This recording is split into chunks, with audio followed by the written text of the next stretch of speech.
ही खत्म कर दिया। अरे धरती कपी गई अंबर कपी गई नीचे सोता करो नहलाए।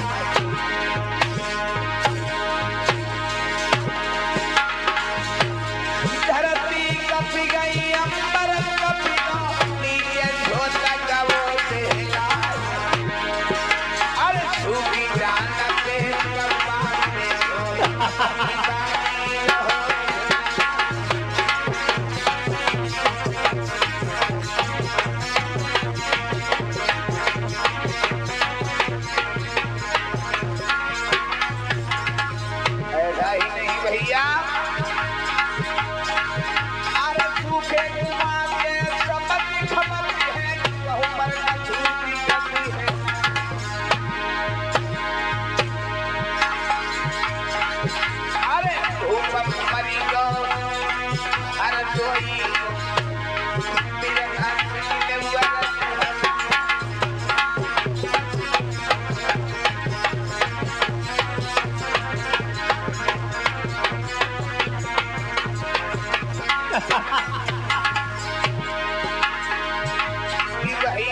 छोड़ी के गोरे बनाई फिर लौटेंगे भैया।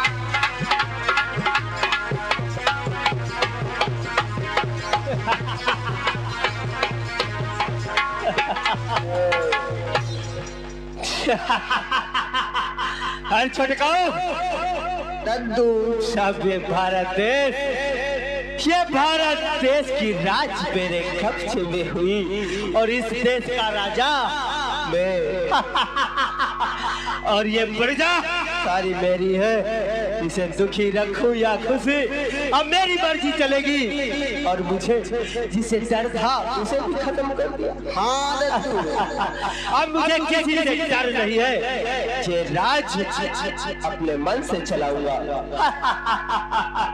चलो छटकाओ चल चलो दद्दू चलो चलो।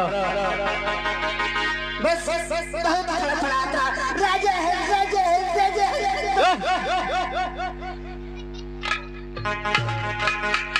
इसी क्रम में हमारे भैया शालिग्राम बैकुंठापुर की तरफ से 50 रुपया, राम खिलावन बैकुंठापुर की तरफ से 50 रुपया, कन्हैया पासी बैकुंठा की तरफ से 50 रुपया, रामचरण मोहम्मद नगर की तरफ से 50 रुपए का धमदान है। बहुत बहुत साधुवाद।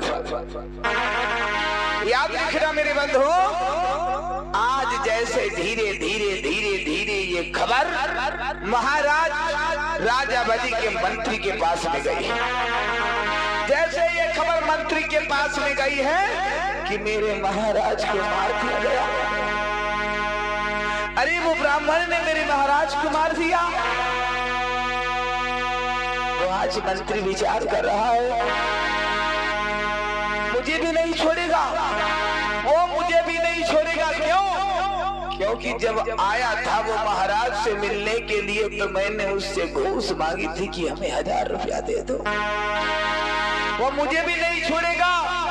महाराज तुमने तो सब कुछ अपना उसे दे दिया, एक फूटी कौड़ी अपने पास में नहीं रखी।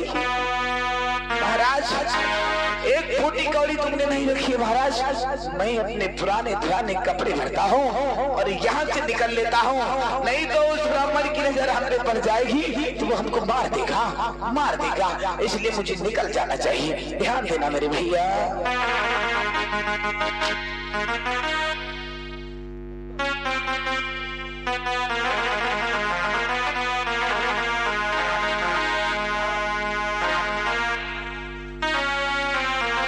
याद रखना मेरे भैया, आज जैसे पहरेदारों को पता चला है महाराज का कत्ल हो गया,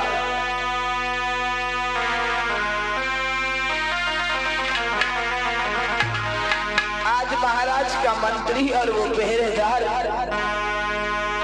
महाराज को ढूंढने की तलाश में निकल चुके हैं और चलते चले गए तो दूर पे देखा है कि महाराज, क्योंकि इतना उनके अंदर डर घुसा हुआ है ऐसा ना हो कोई भैया यहीं पे बैठे हो वो लोग हमें मार दे। महाराज का वो मंत्री आज रास्ता भागता हुआ जा रहा हूँ, आंख में आंसू भर करके भैया मेरे महाराज मेरा कितना ख्याल करते थे, आज वो दुनिया में नहीं है महाराज। कहाँ पे हो महाराज? आज वो धीरे धीरे मंत्री चला और चलते चलते जब चला गया है, कुछ दूर पर देखा है कि महाराज की लाश बड़ी है, देख करके आज धरती पे गिरा है। महाराज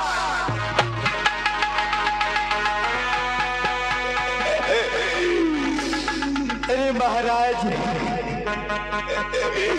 ये तुमको क्या हो गया महाराज? अरे महाराज, मैं आपसे कह रहा था महाराज, ये कोई ब्राह्मण हमको सही नहीं लग रहा है महाराज। आपने हमारी बात ना मानते हुए महाराज, आपने ये क्या किया है महाराज? जबकि मैंने आपसे पहले ही बताया था महाराज,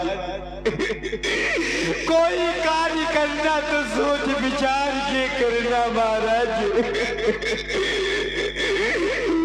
ये तुमने क्या कहा महाराज? ये तुमने क्या करा महाराज?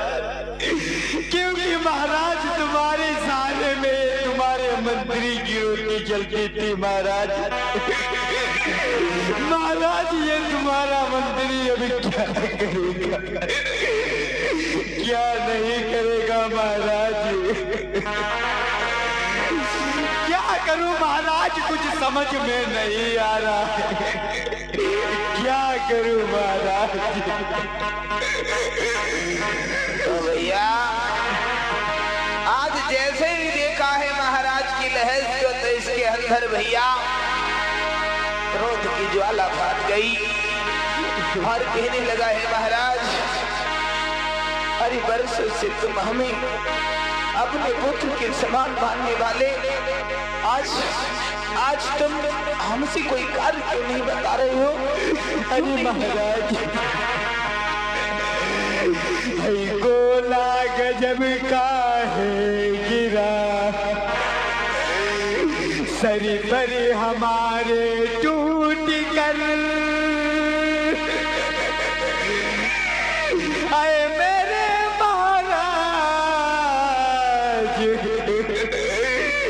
कहाँ चले वो इस मंत्री से लूट कर?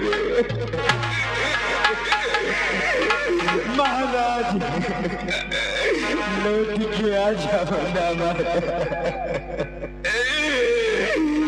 क्या करूं महाराज, कुछ समझ में नहीं आ रहा। भैया देखो, मंत्री सोच रहा, कह रहा है महाराज, मैं तुम्हारा कितना भागा नौकर हूँ, क्योंकि मेरे पास एक चंद पैसा नहीं है जो महाराज मैं तुम्हारे लिए ये 5 मीटर चादर लेकर के आ जाऊं महाराज, क्योंकि जो भी था सब कुछ तुमने दान में दे दिया है, अब मेरे पास कुछ नहीं बचा है, कुछ नहीं बचा है महाराज। ये तुम्हारा मंत्री कितना भागी है महाराज। अब मैं क्या करूं महाराज, मेरे पास में तो अब कुछ नहीं है महाराज। आपके पास में जितना था महाराज, वो तो आपने सब दान में दे दिया महाराज। मैं आपके लिए 5 मीटर कपड़ा में कहाँ से लाऊं महाराज, क्योंकि महाराज हमारे पास में भी एक फूटी कौड़ी नहीं है महाराज। मैं कहाँ जाऊं कहाँ नहीं जाऊं महाराज। चलो महाराज, ना हो सकता महाराज, मैं आपका नमक खाया हूँ महाराज, मैं आपका मंत्री होते हुए महाराज मैं नमक हरामी तो नहीं करूँगा महाराज। मैं जाऊँगा इस नगर में महाराज, 1-1, 2-2, 5-5 रुपये मांग करके महाराज मैं आपके लिए कपट जरूर लाऊंगा महाराज। इतना तो फर्ज बन सकता है हमारे लिए महाराज, ये आपका मंत्री इतना तो कर ही सकता है महाराज।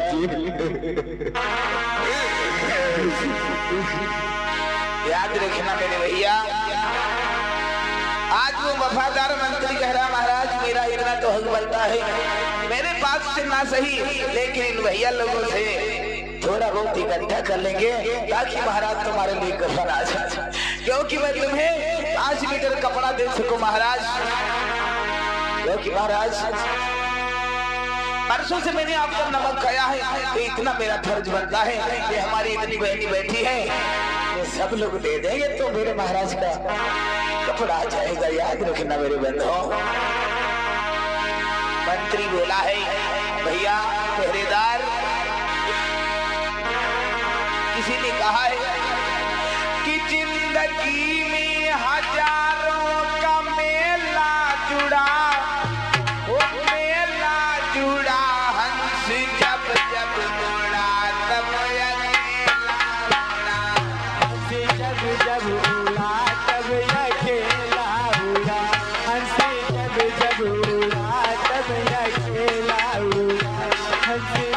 जब उड़ा तब अकेला उड़ा।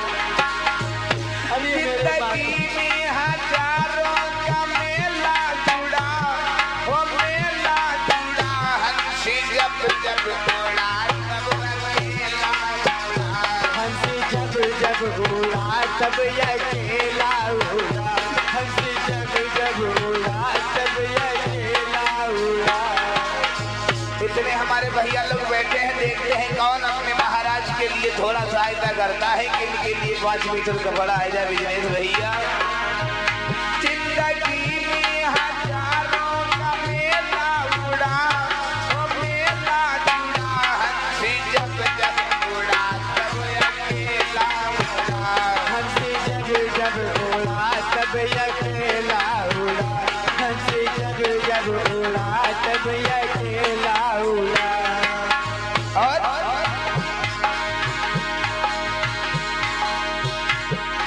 डबल बेड पर सोने वाले इसी घाट पे आए, टूटी घाट पे सोने वाले इसी घाट पे आए, डबल बेड पे सोने वाले इसी घाट पे आए, टूटी घाट पर सोने वाले इसी घाट पर आए। और दिनेश भैया पैदल पैदल चलने वाले इसी द्वार पे आए, हाथी पे चलने वाले इसी द्वार पे आए, पैदल पैदल चलने वाले इसी घाट पे आए, हाथी पर चलने वाले इसी घाट पे आए। जिंदगी में हजारों का मेला जुड़ा, वो मेला जुड़ा हंस जब जब उड़ा तब अकेला उड़ा, हंस जब जब उड़ा तब अकेला उड़ा, हंस जब जब उड़ा तब अकेला उड़ा। तो भैया अपनी बहनी से कहना चाहते हैं, आज के बाद में आप लोग इस कहानी को देख करके समझ गए होंगे कि अब हमें गुलाम बनकर रहना है या नहीं रहना है। अब हम लोगों को आजादी की जिंदगी जीना है, क्योंकि अब हम लोग आज के बाद में हमने आप लोगों को बताना मेरा काम है, बाकी आप लोग अब चाहे बंटवाओ और चाहे ना बतवाओ। कहना है भैया जिंदगी में हजारों का मेला जुड़ा, वो मेला जुड़ा हंस जब जब उड़ा तब अकेला उड़ा, हंस जब जब उड़ा तब अकेला उड़ा, हंस जब जब उड़ा तब अकेला उड़ा। याद रखना मेरे बंधुओं, आज इधर महाराज का वो मंत्री क्या कहता है भैया। अरे भैया पहरेदार, चलो हमारे पास में पैसे तो हो गए हैं, महाराज को दफन करना जरूरी है, चलो चलते हैं भैया।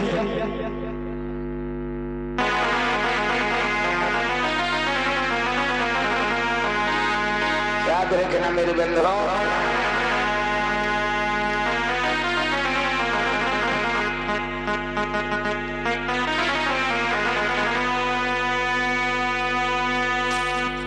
जैसे ही महाराज का वो मंत्री अपने महाराज के लिए इतना किया है कि एक एक पैसा इकट्ठा करके अपने महाराज की खातिर में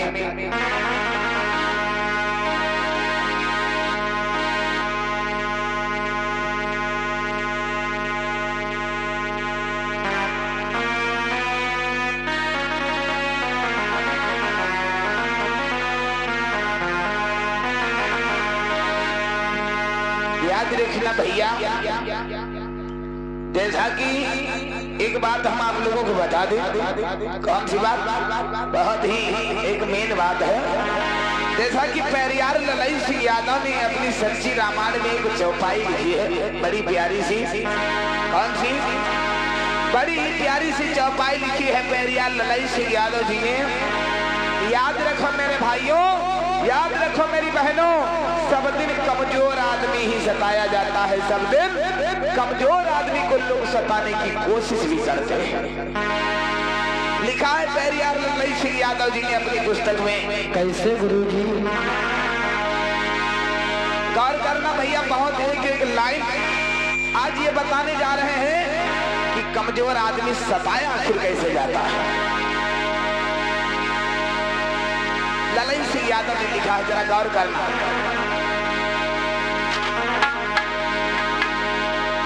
अरे शेरन की बलि नाई चढ़ाई से औ बलि पर बकरा यही चढ़ाए गए। गौर करो मेरे भाइयों, दुनिया में ऐसा कोई मंदिर है जिसमें शेरों की बलि जाती हो? है दुनिया में ऐसा कोई मंदिर जिसमें शेर की बल चढ़ाई जाती हो? रोज एक बिना 10-20 है ना, देख लो पड़ोस हम देख लो भैया, बकरा को पकड़ के काट देते हैं। क्यों? शेर को पकड़ में जाओगे, शेर तुम्हें खा जाएगा, तुम्हें फाड़ देगा। और छगड़ी बकरा पकड़ ले वैसे मन होगा भैया काट दे। क्यों? क्योंकि इनके पास कोई मारने का औजार नहीं है। इसीलिए ललाई सिंह यादव जी ने लिखा है क्या कि शेरन की बलि नाई चढ़ाई औ बलि पर बकरा यही चढ़ाए गए। औ करिया सांप का दूध मिलाई के चुआ कटिया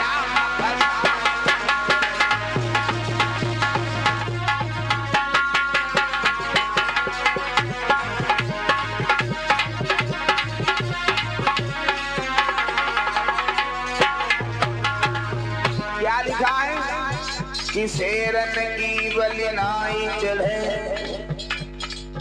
बलि पर बकरा यही चढ़ाए गए।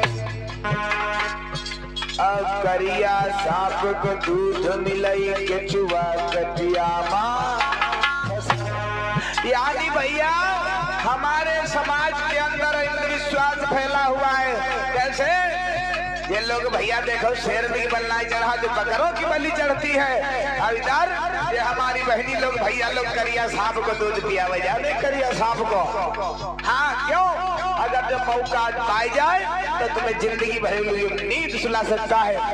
और केचुआ देखे ना अपने भैया, खेत में केचुआ हो, केचुआ जो मिट्टी को उपजाऊ करता है वो तुम्हारा नहीं फायदा बहुत करता है, क्योंकि नीचे से बढ़िया वाली मिट्टी ला के ऊपर डालता है और उससे हमारी फसल अच्छी होती है। ऐसा नहीं है, वो तुम्हारा नुकसान नहीं करता है केचुआ।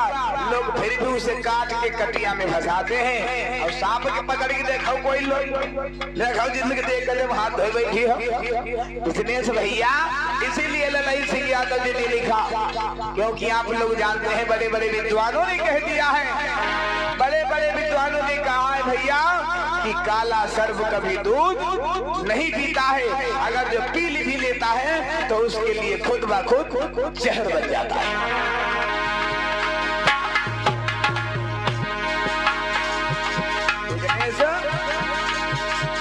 शेरन की बलि नाई चढ़े बलि पर बकरा ये चढ़ाए गए।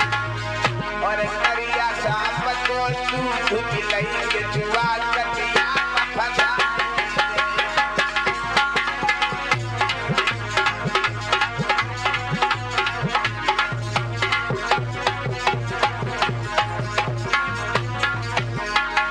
आगे क्या लिखा? बलवान से कौन लड़ाई, यानी भैया कोई मोटो ना जो खोबत घंटा घंटा है वैसे जे हमारे बिजनेस भैया जी कही तो अगर आदमी लड़ी जाए का लड़ी है क्यों कहीं हमना जी गुरु जी भागी है क्यों? क्योंकि भैया बलवानों से कोई नहीं लड़ता है। कौन लड़ता है? जो ही बलवान होता है। बलवान से कौन लड़ाई कमजोर सदा ही सजाए टेढ़े पेड़ का कोई नहीं काटे सीधे पे आरा जलाए।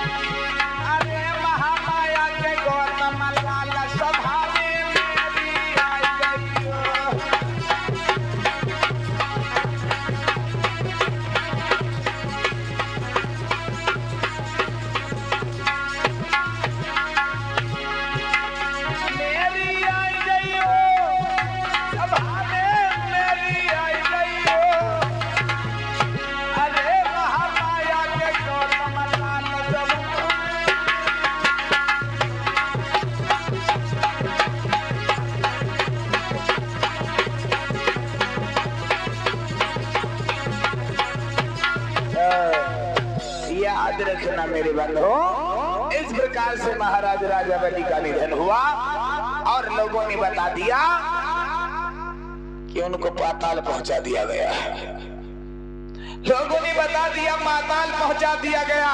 अब ऐसा समझ जाओ भैया कि जिसके पास में कुछ बचा ही ना हो तो समझ लो पाताल पहुंच गए।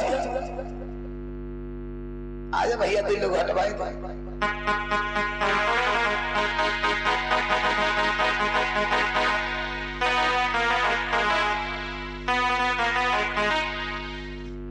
पकड़ लो भैया, पकड़ लो।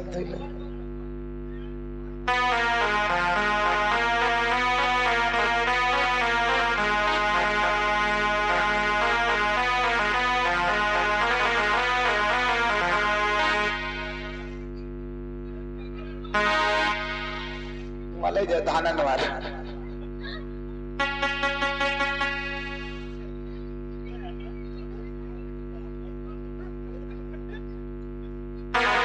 बोली भगवान बुद्ध की, बाबा साहब की।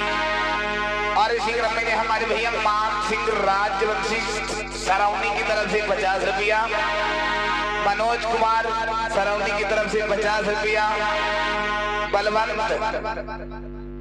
बलवंत सरौनी की तरफ से 100 रुपये का धर्मदान है। भैया जी को बहुत बहुत साधुवाद। अब मेरे भैया लोगों को ये पता चल गया होगा कि हम लोग हाथ में धागा क्यों बांधते हैं और क्यों बांधा जाता है। अब सभी बहनी लोग हमसे कहना चाहते हैं तुम लोग पहले हाथ ऊंचे ऊंचे करो, देखिए कितने लोग बंधाना चाहते हो।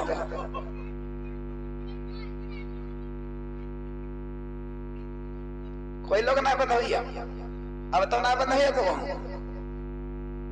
बताओ,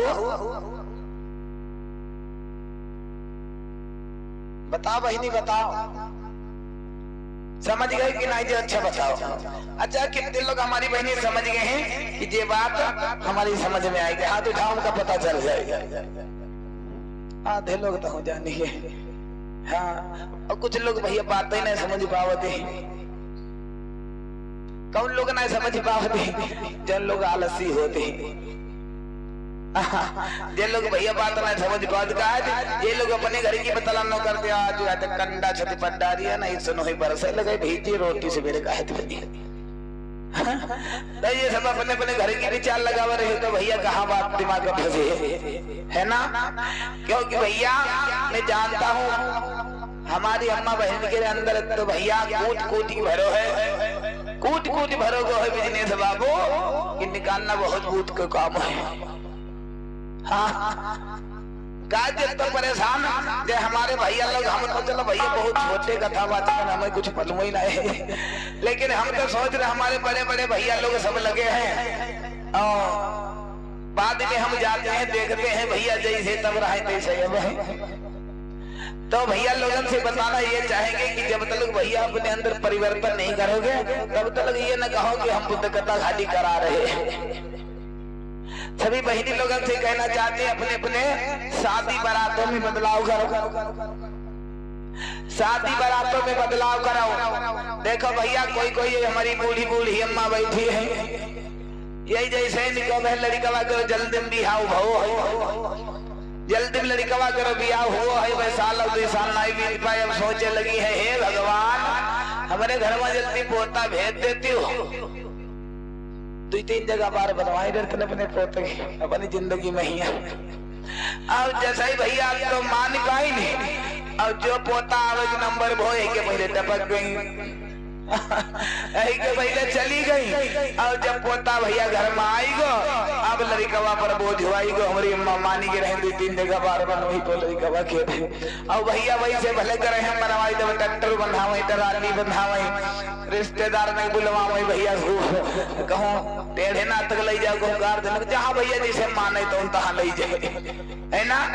तो सब बहनी से कही था अपने अपने घर में बदलाव कर ले सब लोग कहा अगर जब तुम्हें लगन पहले सुधारेगा यही तो लोग जिंदगी सुधार रहे हैं पे लेकिन सुधारे तुम लोग न कहीं कैसे यही लोग अब है कहीं तो झगड़ा हो ही लगे तब तुम लोग इतनी जल्दी नहीं निकली हो बाहर काहे इनकी लोगों की मर्यादा ही नहीं कहो जे लोग जाके नहीं जाए भी हैं। अब अगर जो तुमसे कहूँ बहे आने गाँव वाले झगड़ा हो लगे तो ये सुन पाई है तो फेंक दे है साइकिल वाइकिल सब कुछ आई है भगत तो जी बहनी कही रहे तुम लोगों ने अपने घर में बदलाव कर ले सब लोग थोड़ा थोड़ा करके बदलाव कर ले तो तुम्हारे बच्चे के आगे भविष्य बनी है। ऐसा ना हम भैया अपनी बिटिया को साथ ली है ये तो भैया हम तो कह रहे बिटिया घर में बैठ के पढ़ो लेकर इनके मन की इच्छा है कि बाबा साहब की प्रचार प्रसार हम करेंगे उनकी वजह से आज हमें पढ़ने के लिए मिल रहा है। ऐसा नहीं दादाजी और जाते हैं भैया हम समय देते हैं बिटिया को हम पढ़ाते हैं इतना पढ़ाते हैं भैया और ऐसा नहीं कि हम लोग पढ़ाते नहीं है दूसरे से बच्चों से कहते पढ़ाओ हम अपनी बिटिया को साथ में लिए चल रहे हैं क्योंकि भैया कुछ इसके मन की इच्छा है कि बाबा साहब की वजह से हमें आज पढ़ने के लिए मिल रहा है। देखो ये बच्चे के दिमाग के सटीक की बात है कि जो विचार लगा लेता है सोच लेता है जो बहन सोच ले जो बहनी सोच ले भैया सोच ले कि वास्तव में गहराई से ऐसे नहीं हमें मिल गया कपड़ा हम पहनने को 5,000 की साड़ी हम लाए ऐसा नहीं है। अरे बहनी ये 5,000 रुपए की साड़ी कौन का है फटे पुराने सही तरीके से कपड़े नहीं मिल पा रहे थे ऐसी व्यवस्था थी। अगर जो इसके और इसके बारीकी में चले जाओ तो याद करो ठीक तरह से ब्लाउज भी नहीं पहनने को मिलता था। अगर जो कहीं पहन लेता था तो उसे अलग से टैक्स देना पड़ता था। और बारीकी करो तो हमारी माताओं बहनों के साथ में अत्याचार होता था बलात्कार होता था उन्हें पैर की जूती समझा जाता था। जब मन में आए तब पहन लो और जब मन में आए तब हटाए। तो ऐसी व्यवस्था से छुटकारा पाने वाली हमारी ये माताएं बहनें ये हमारी बिटिया के जैसे दिमाग में बात भर लो कि वास्तव में बाबा साहब की वजह से आज हम कलम लगा के चलते हैं बढ़िया कपड़ा पहनते हैं तो ये बाबा साहब की देन है। तो भैया इसके मन इच्छा है मन की कि बाबा साहब के बारे में हम कुछ बोलेंगे नहीं कुछ ज्यादा कर पाएंगे तो उनके 2-4 बातें बताएंगे बस इतने काफी। तो हम तो भैया बहुत सुखी हैं कि हमारे घर में भैया हमारी ऐसी संतान है जो बाबा साहब के बारे में विचारधारा रखती है। उनकी बातों को भले न बताए किसी से लेकिन इसके तो मन में आ रही कि बाबा साहब की वजह से हमें आज पढ़ने लिखने को मिल रहा है। यही बचीवा बहनी लोगों से कहता है हमारी बिटिया के जैसे दिमाग में अपनी बातें भर लो कि बाबा साहब की वजह से आज तुम लोग पढ़ने स्कूल में जाती हो। तुम्हारी पहली देवी कौन है? तुम्हारी पहली देवी माली समाज में जन्मे माता सावित्री बाई। ये अगर तुम नारी जाति को पढ़ाने का काम पढ़ने का काम कराया तो मैया सावित्री बाई ने कराया। नहीं तो माता सावित्री बाई जब जाती थी पढ़ाने के लिए तो लोग ऊपर फेंक